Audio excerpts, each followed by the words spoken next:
My name is Clara Bennett, and I'm 29 years old. 6 hours ago, I was supposed to become someone's wife. Instead, I stood in a white bridal suite with my veil pinned in place, my lipstick still fresh, my bouquet trembling in my hands, and watched my future collapse into one message on a phone screen. Some moments divide your life so cleanly they leave a visible line, before and after. This was mine. The venue was already full. Family had flown in. My mother had cried twice before noon. My father had been making bad jokes because if he stopped, he'd have to admit he was emotional. My bridesmaids were fixing earrings. The string quartet had started, and downstairs 150 people were waiting to watch me walk toward the man I thought I knew, Ethan. Even now, his name feels wrong in my mouth, like I'm talking about someone who died and got replaced by a stranger wearing his face. 5 minutes before I was supposed to step out, my phone buzzed. I smiled. That's the humiliating part. I thought it would be something sweet, something private I could hold on to when the room got too bright and the music started and everyone stood. Instead, I saw his name. Then I saw the message. Clara, I'm sorry. I can't do this. I reject you. That was it. No explanation. No call. No knock on the door. No face-to-face apology from the man I had spent years loving. Just a text. I reject you. It was such a strange phrase that my brain refused to process it at first. Cold, formal, almost theatrical, not something a real man sends the woman he's supposed to marry in 5 minutes. I read it again, then again. I kept waiting for the next bubble, the rest of the sentence, a second message saying he was panicking, joking, already outside the door. Nothing came. The room around me went distant. I could still hear fabric moving, someone laughing nervously in the hallway, someone asking where the flower girl was, but it all sounded muffled, like I'd dropped underwater. One of my bridesmaids turned and smiled. Is he being cute? I didn't answer. She crossed the room, saw my face, and the smile died halfway there. Clara? I handed her the phone. I'll never forget her expression. Confusion first, then disbelief, then that sharp, helpless anger people get when they realize someone has hurt you so badly there is no decent lie they can tell. What the hell is this? I still couldn't speak. Then the room broke open. Someone else took the phone. My maid of honor started saying no over and over. My mother was called in. My father after that. Within seconds, the bridal suite had turned into a panic chamber, full of silk, perfume, and rising horror. Call him. He's not answering. Where is he? Did anyone see him leave? Clara, sit down. Don't tell the guests yet. That last one did it. Don't tell the guests yet. As if the worst part was public embarrassment. As if the real disaster was optics. As if I should quietly disappear into some back room while 150 people sat downstairs waiting for a ceremony that was already dead. Something in me leveled out, not healed, not hardened, just suddenly, dangerously clear. The pain was still there, huge and blunt and crushing, but above it, a cold stillness clicked into place, like my body understood before my heart did that if I let everyone else handle this, I would lose the last thing I still had, my dignity. I took my phone back and looked at my reflection. White dress, perfect hair, pearl earrings Ethan had helped pick out. A woman who still looked like a bride, even though the life underneath that image had just been blown apart. For 1 second, I almost laughed. Not because it was funny, because it was absurd. My father stepped closer. Honey, we can cancel everything. We'll handle it. I looked at him, really looked at him. The grief in his face, the helplessness. No, I said. My own voice startled me. Steady, too steady. My maid of honor grabbed my arm. Clara, you do not have to go out there. I know. Then what are you doing? I took one deep breath. I'm not hiding for him. That silenced the room. I found the event manager in the hallway, a kind older woman who took one look at my face and immediately knew something had gone very wrong. Is everything all right? No, I said.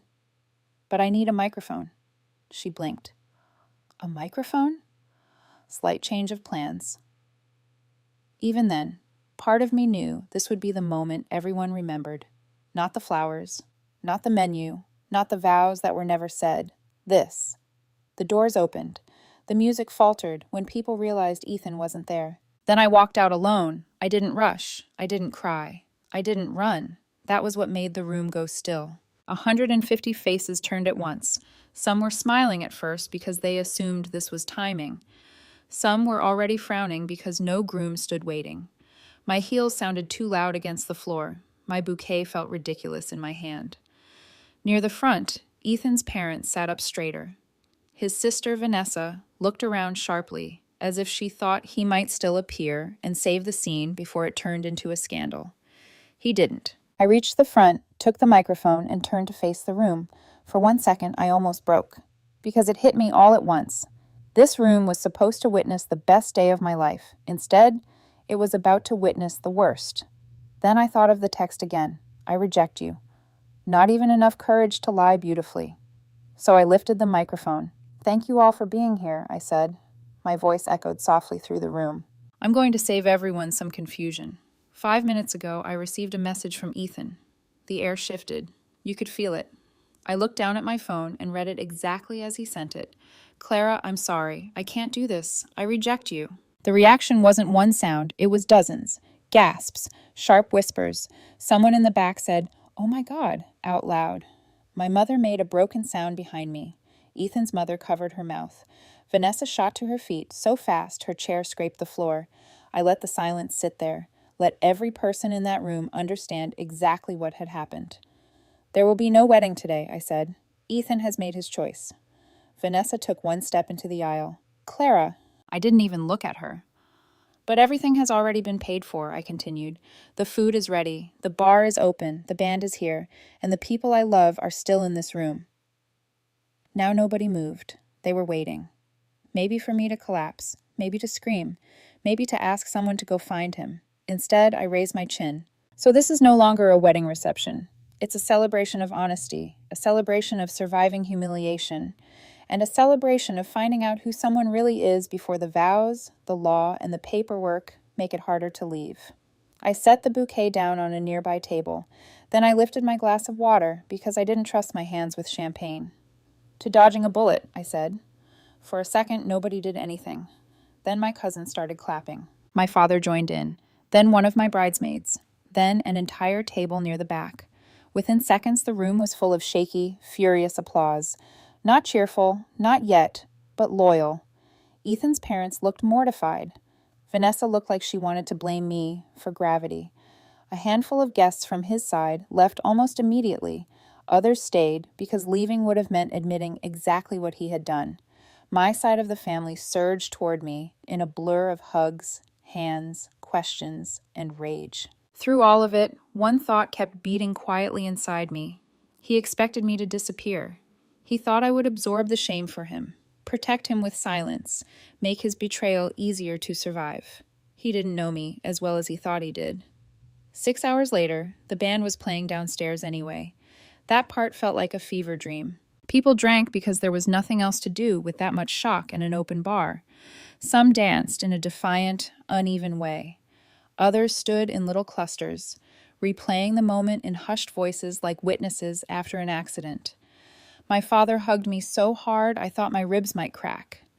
My mother cried in the bathroom, then came out with fresh lipstick and the expression of a woman prepared to hate one man forever. And me? I went back upstairs, kicked off my shoes, and sat in a wedding dress that suddenly felt like a costume from a role I had been fired from mid-performance. That was when the money hit me. The venue, the catering, the flowers, the band, the dress, the travel package, the honeymoon suite. More than $60,000, most of it paid by me and my parents. Gone, or nearly gone. And somehow the money wasn't even the deepest cut. The worst part was the precision, the timing, the cruelty of it. Somewhere between the tux fitting and the final guest count, Ethan had decided not just to leave me, but to do it publicly, in the one way that would force me to stand in front of everyone we knew and survive the impact. I was shattered, but underneath that, something sharper had started forming. This wasn't panic. This was a plan. And sooner or later, I was going to find out who helped him make it. Part 2. The party that should not have existed. By the time the music downstairs started sounding almost normal, I had already stopped expecting anything from Ethan. No apology, no explanation, no second message trying to soften the first, just silence. That was the part that settled deepest, not the rejection itself, but the blank space after it, as if I had already been deleted from his world the second he pressed send. Downstairs, the celebration took on a strange life of its own. At first, it was painfully awkward. People stood too straight, laughed too loudly, and avoided saying my name like it might crack the whole room open again. But alcohol loosens people, and loyalty rearranges grief. My friends refused to let the night die as a tragedy. "To Clara," my best friend said at one point, raising her glass, "for not begging." That changed the room. Glasses lifted, voices joined in, the energy shifted. Because the truth, ugly as it was, had become simple. I had been humiliated, yes, but I hadn't broken in front of them. And that mattered. Still, every now and then, someone glanced toward the door, as if he might walk back in. As if this could still be rewound. It couldn't. And he didn't. 6 hours after what should have been my wedding, I found myself back upstairs again, sitting on the floor this time with my dress spread around me like something abandoned. My phone was still silent. I stared at it longer than I want to admit, not because I wanted him back, because some part of me still wanted the story to make sense. Nothing came. So I did the one thing I could control. I counted. Venue, catering, bar, decor, band, dress, honeymoon. Every number stacked on top of the last like bricks. By the time I was done, the total sat just north of $60,000. Gone, or mostly gone. I leaned my head back against the wall and whispered, "Okay." Not because I was okay, because I wasn't going to collapse. The next few days blurred together, vendors to call, deposits to fight over, emails that all started the same way. Due to unforeseen circumstances, the wedding did not proceed. Most of them already knew.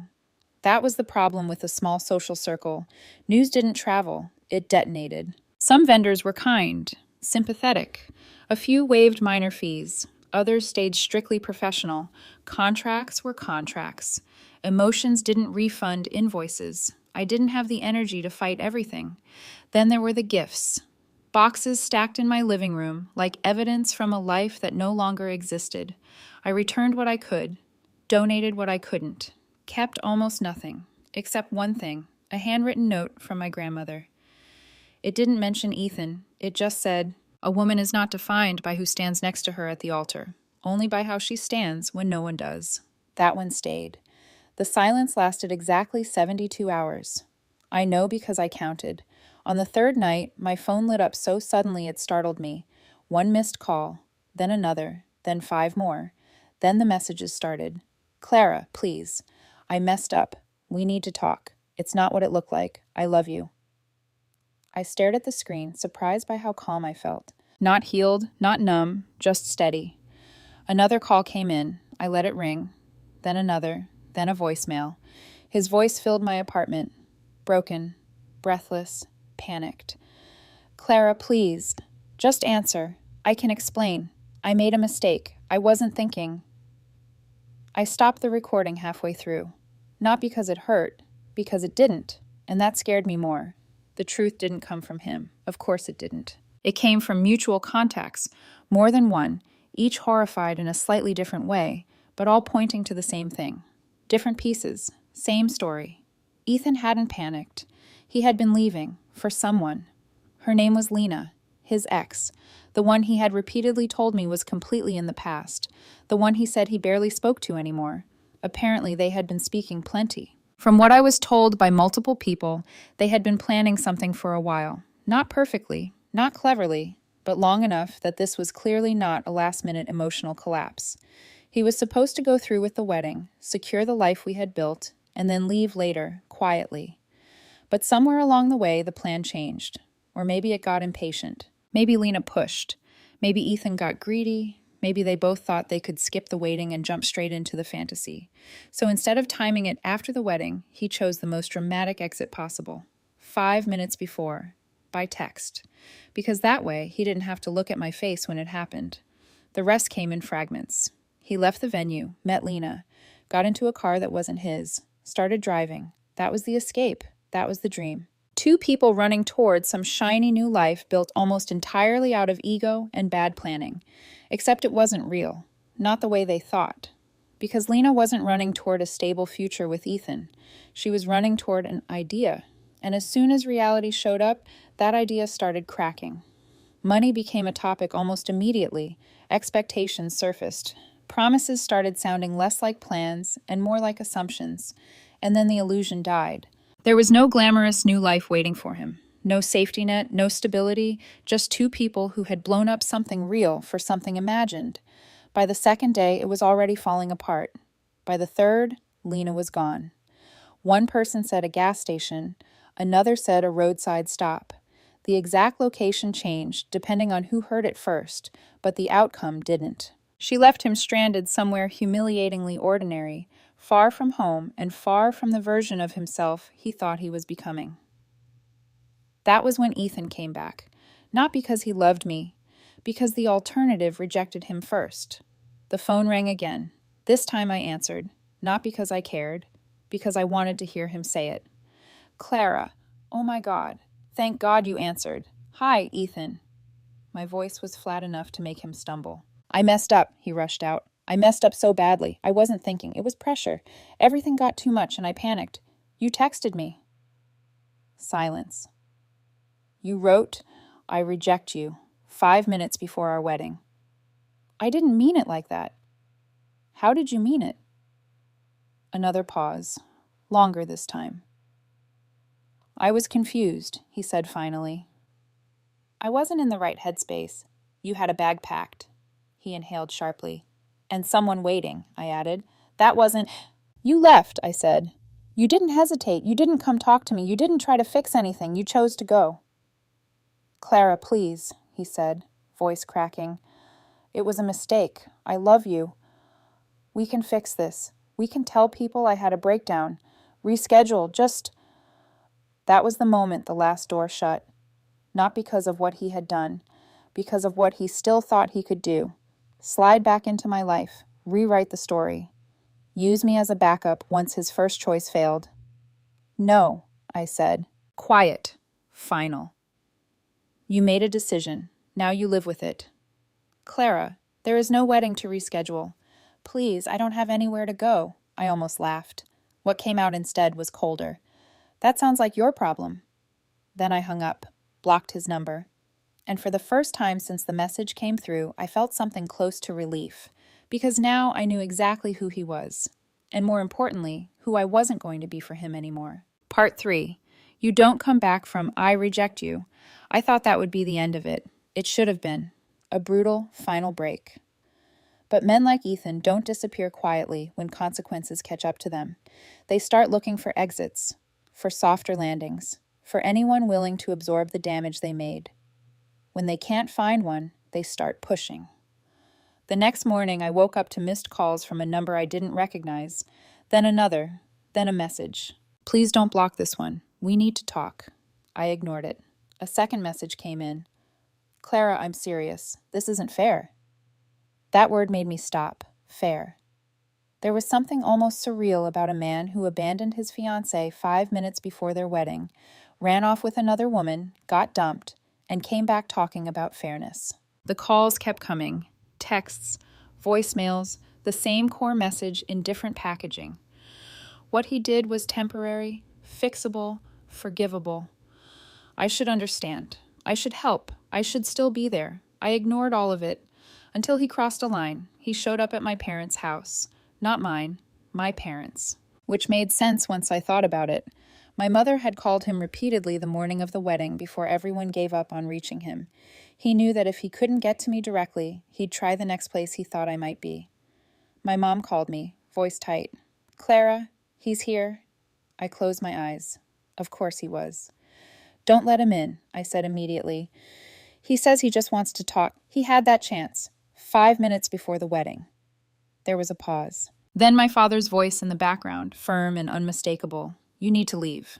Not shouted, not emotional, just done. I exhaled slowly. Is he going? Yes, my mother said quietly. But Clara, he doesn't look okay. I nearly asked what she meant. Then I stopped myself. Whatever shape he was in now, he had chosen it. I thought that would slow him down. It didn't. It just changed the angle. Because the next call wasn't from Ethan. It was from Vanessa, and she was furious. "Clara, what the hell is wrong with you?" No greeting, no hesitation. Straight into accusation. I held the phone away from my ear and let her burn through the first wave. "How could you do that to him? Do you have any idea what you've put him through?" That made me blink. "What I've put him through?" "Yes," she snapped. "Reading that text in front of everyone? Turning it into a party? You humiliated him."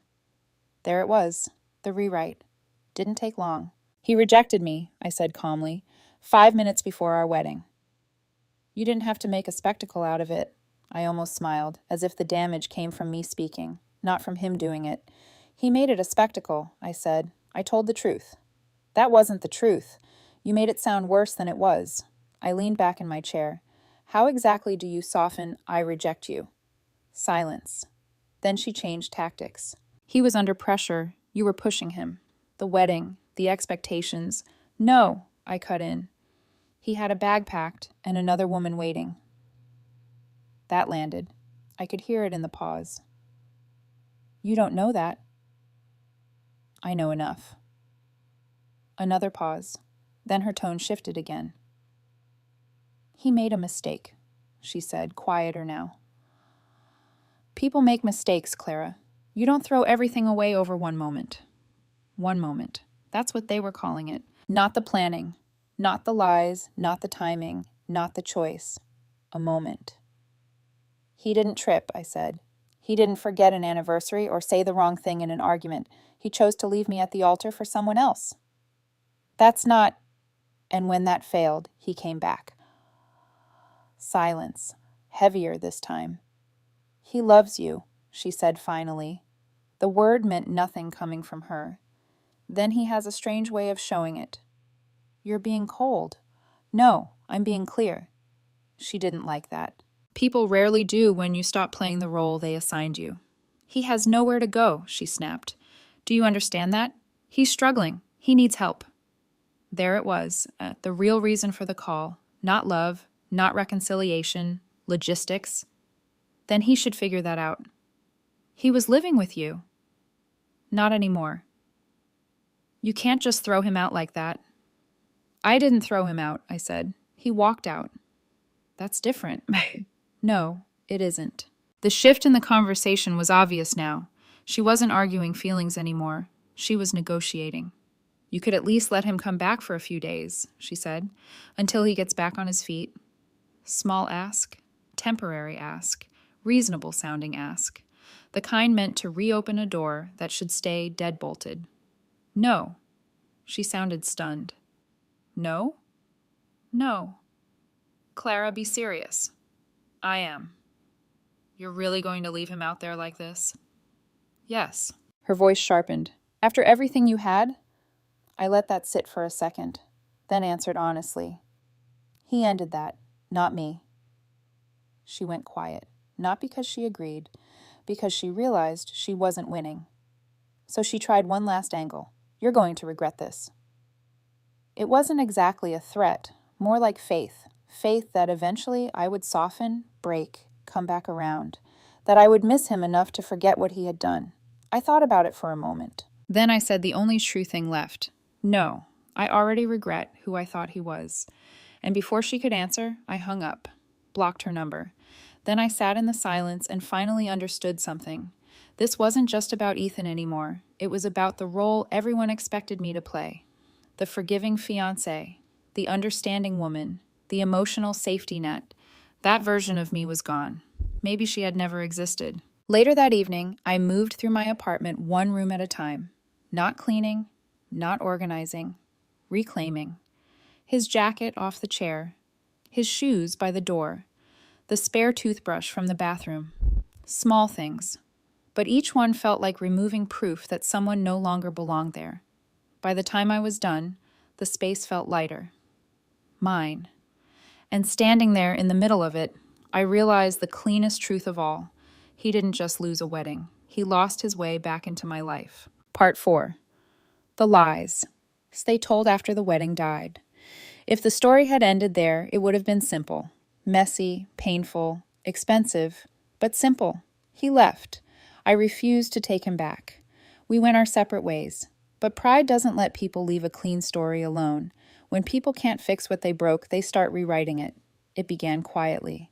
A comment here, a message there. Hey, I heard something weird. Just wanted to check with you. I knew exactly what that meant before I opened the first one. Rumors don't arrive loudly. They seep. Apparently, I was controlling. That was version 1.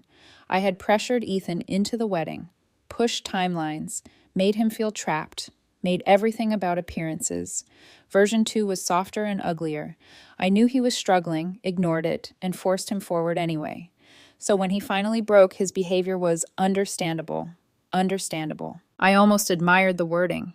It turned betrayal into vulnerability, abandonment into a stress response, him into the one who needed sympathy. Then came the boldest version. I had called off the wedding and framed him. That rumor spread fastest because it was the most dramatic. And people love drama more than truth. I never answered publicly. No posts, no speeches, no passive-aggressive quotes online. Anyone who asked me directly got the same answer. He texted me, "I reject you," 5 minutes before the wedding and left. No embellishment, no performance. When necessary, proof. I showed the text to exactly a few key people who needed the facts straight. That was enough. Once they saw it, the fog lifted. The rumors didn't disappear overnight. They never do. But they started losing momentum, because lies need energy, reactions, escalation, a fight. I didn't give them one. And once the smear campaign started starving, the next phase arrived. The demands. The first message came from an email address I didn't recognize. Polite, structured, almost professional. It was Ethan's mother. She didn't insult me. She didn't accuse me directly. She requested compensation. For wedding-related distress. For Ethan's emotional investment. For the humiliation caused by my public announcement. I read it twice, then checked the sender again. Still her, still serious. The second message was from Vanessa and less polished. Shorter, sharper. You owe him. That was the entire attitude. Then came the list. Half the cash value of the wedding gifts. Money for the time Ethan had invested in the relationship. Compensation for belongings he'd left behind, even though I had already packed everything and sent it to his parents' house. And the one that made me actually sit down. Therapy costs. For the emotional damage he had suffered. I laughed. Not because it was funny, because it was so disconnected from reality, it felt like parody. As if I had betrayed him. As if I had walked away. As if I had sent the message. That was the point where I stopped handling it alone. Not because I was overwhelmed. Because I was done entertaining nonsense. The lawyer listened carefully, read everything, asked a few questions, then leaned back and said, "Do you want the short answer or the long one?" Short. They have no legal basis for any of this. That clean. No gray area, no loophole. Just no. He drafted one response for me. Formal, direct, final. Clara Bennett considers the matter closed. Ethan unilaterally terminated the relationship and wedding plans. No compensation is owed. Any further demands or contact will be treated as harassment. I read it once, approved it, sent it. The silence that followed felt different from the first silence. This one had weight to it, resolution. The messages stopped. The calls stopped. Even the rumors started fading because without access to me, they had nowhere left to go. And in that quiet, the final loose end became impossible to ignore. The honeymoon. $18,000, non-refundable, mostly non-transferable in the way that mattered. It had been Ethan's favorite part of the plan, the overwater bungalow, the private dinners, the photos he'd already imagined posting. He talked about it constantly, like it was proof of the life he thought he was stepping into. For days, I avoided thinking about it. Then one morning, standing in my living room, I realized something very simple. It hadn't been taken from me. He had walked away from it, just like he had walked away from everything else. And suddenly, the decision made itself. I picked up my phone, found the friend who had been there without hesitation through every ugly second of the fallout, and hit call. She answered on the second ring. Hey, you okay? I smiled for the first time in days. Pack a bag. Pause. What? We're going on a trip. Another pause. Then, Clara, are you serious? Very. And for the first time since the wedding that never happened, I felt something close to anticipation. Part 5. The honeymoon. He thought he still owned. I didn't tell many people, not my parents, not the ones who kept asking if I was really okay, not even the people who would have insisted I slow down, because this wasn't about rest. It was about taking something back. The travel agency call took less than 10 minutes. Hi, I need to change the name on the second ticket. A pause. Typing. Of course, Ms. Bennett. May I ask the reason for the change? I hesitated just long enough to enjoy the answer. Change of plans. Professional silence. Then, I can process that for you. There will be a small administrative fee. Of course there was. There's always a fee when something breaks. But when I hung up, it was done. The trip had survived the relationship, and now it was mine again. I texted my best friend. You're really coming, right? Her reply came instantly. I'm already packing. Don't you dare back out. I didn't. The airport felt strange, not because of the place itself, because of what it had been supposed to mean. This should have been the beginning of a married life, a polished transition into the future I had planned, down to the last detail. Instead, it felt like a clean break. Are you okay? My friend asked while we stood in line. I looked at her, the way she had shown up without questions, without hesitation, without asking me to be smaller or softer than I felt. I am now, I said, and for once, I meant it. The flight was quiet in the best way. We didn't talk much about Ethan, not because it was forbidden, because it wasn't necessary. Whatever needed to be understood about him had already been understood. The moment we arrived, something in me loosened. Not dramatically, nothing cinematic, just a clean internal shift. The air felt lighter, warmer, unconnected to the wreckage I had left behind. The resort staff greeted us like nothing unusual had happened. To them, we were just guests. Another arrival, another check-in. And for the first time since the wedding fell apart, I was grateful to be somewhere no one looked at me and saw a bride who had been left. The bungalow was exactly what I remembered from the photos. Glass floors, endless water, soft light everywhere. It was beautiful, painfully beautiful, for one brief second, because I could still picture the version of myself who had imagined standing there with Ethan, laughing, taking photos, making memories. I let that version of me exist for a heartbeat. Then I let her go. Clara? My friend's voice cut through the quiet. I turned. She was watching me carefully, waiting. I smiled. Let's order drinks. That was enough. The first night we sat outside with cocktails and watched the water move in slow, endless lines. No pressure, no expectations, no pretending. By the second day, I felt lighter. We went diving, swam until we were exhausted, laughed over stupid things, talked about everything except the one subject that had defined the last month of my life. Without me noticing exactly when it happened, Ethan stopped being the center of the story. By the third day, he was just a chapter, a bad one, but finished. On the fourth day, I posted one photo. Just one. No essay, no subtext-heavy caption, no direct hit. Just me and my best friend on the deck, holding drinks, sunlight behind us, water stretching in every direction.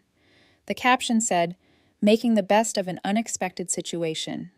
That was it. I didn't tag anyone. Didn't need to. People always make sure these things travel. I forgot about it until later that night when my phone buzzed. A mutual friend had messaged me. Hey, just thought you should know. Vanessa saw your post. She's not taking it well. Of course she wasn't. In their version of this story, I was supposed to be devastated, waiting, stuck, not here, not smiling, not moving on. A second message came through. He saw it too. That made me pause for exactly 1 second. Not out of fear, not curiosity, just awareness. Because I could picture the moment perfectly. Him scrolling, expecting silence or sadness or some sign that I was still orbiting the damage he had caused, and instead finding proof that my life had kept moving, not revenge, not performance, just movement. I didn't reply to the friend, didn't ask what Ethan said, didn't engage. Whatever reaction he was having didn't belong to me anymore. The rest of the trip stayed exactly what I needed it to be: peaceful, untouched. And somewhere between the sunlight, the water, and the absence of all that old pressure, I realized the cleanest truth of the whole thing. My life had not ended when he walked away. It had changed direction. And for the first time, I liked where it was going. When the plane landed back home, I didn't feel like I was returning to something broken. I felt like I was stepping into the next version of my life, and Ethan wasn't in it. Part 6. The life he lost when he walked away, 4 months. That's how long it took for everything to settle. Not disappear, not fully heal, just settle enough that it stopped feeling like it was still breaking me in real time. The noise faded first. The messages stopped after the lawyer's email. No more requests, no more new numbers, no more midnight attempts to push open a door I had already locked. Even the rumors lost momentum. Without anything fresh to feed them, they died, quietly. Like most ugly stories do once people realize the facts aren't changing. I still heard things about Ethan, not because I asked, because people talk. Especially when a story like ours burns through a social circle and leaves ash everywhere. At first, it was small updates. He was staying with Vanessa. That didn't last. Apparently, the version of Ethan who needed help was difficult to live with. He expected support, patience, understanding, the same things he had treated as disposable when he walked out on me. But this time, none of that was guaranteed. From what I heard, it started with tension and ended exactly where stories like that usually end, with limits. 2 months in, Vanessa told him to leave. That part didn't surprise me. The only surprising part was that it lasted as long as it did. After that, he moved back in with his parents. That was the last solid update. The rest came in fragments. A job he didn't like, money issues, complaints. Always complaints. Not about what he had done, about what had happened to him. That was the revealing part. In every version of the story Ethan told, he was still the one who had been wronged. The wedding had been too much pressure. I had been too intense. Everything had gotten out of control. But never once, from what I heard, did he say the one sentence that mattered: I chose this. That was when the last lingering doubt in me disappeared. He hadn't changed. Not really. And once I understood that, I stopped wondering whether I had been too harsh. You cannot build a future with someone who refuses to meet reality. As for Lena, she vanished from the story completely, which made sense. Whatever they thought they had wasn't real enough to survive consequences. And me? I moved. Not houses. Forward. The first few weeks were hard. There's no clean way to rewrite that. I felt stupid. Not for loving him, for trusting him, for not seeing it sooner. But over time, that feeling shifted, because every time I replayed it, every time I went back to the timing, the message, the plan, I reached the same conclusion. There had been nothing subtle about what he did. No tiny hidden sign I missed. No quiet clue I ignored. He didn't slip. He didn't hesitate. He made a choice. And he made it in the cruelest way possible. That wasn't something I could have prevented. It was something I survived. Once I finally understood that, the guilt started losing its grip. I rebuilt slowly. Work first. Something structured. Something I could control. Then the gym. Not for appearance. For clarity. For somewhere to put all the energy that had nowhere else to go. Then friends. The ones who stayed. The ones who didn't ask me to explain myself in order to deserve support. Eventually, even dating. Nothing serious. Nothing reckless. Just enough to prove to myself that I was still capable of choosing, not just recovering. That mattered more than I expected. My apartment changed too. New layout, new energy, new feeling when I walked through the door. It stopped feeling like a space haunted by a man who had left. It started feeling like mine again. People sometimes ask about the revenge. They expect something bigger, louder, crueler. But that's not what this was. The trip, the photo, the silence. None of it was about destroying Ethan. It was about refusing to let his decision define the rest of my life. That was the real shift. Not that he suffered, that I didn't stop. Because what Ethan lost wasn't just me. He lost the future he thought would always be there waiting for him, the stability, the comfort, the life he had gotten so used to that he mistook it for something he owned. It was never his. It was something we were building together, and the moment he walked away from all of it. That was the consequence. Not the gossip, not the embarrassment, not even the money. The loss of what could have been, the knowledge that he destroyed it himself. As for me, I don't think about him the way I used to. He isn't a wound anymore. He's a lesson. An expensive one, sure, but worth learning. Because in exchange for everything I lost, I got something I didn't realize I needed that badly. A clearer understanding of who I am, what I deserve, and what I will never accept again. He rejected me. And in doing that, he handed me the one choice that ended up mattering more than all the rest. I chose myself.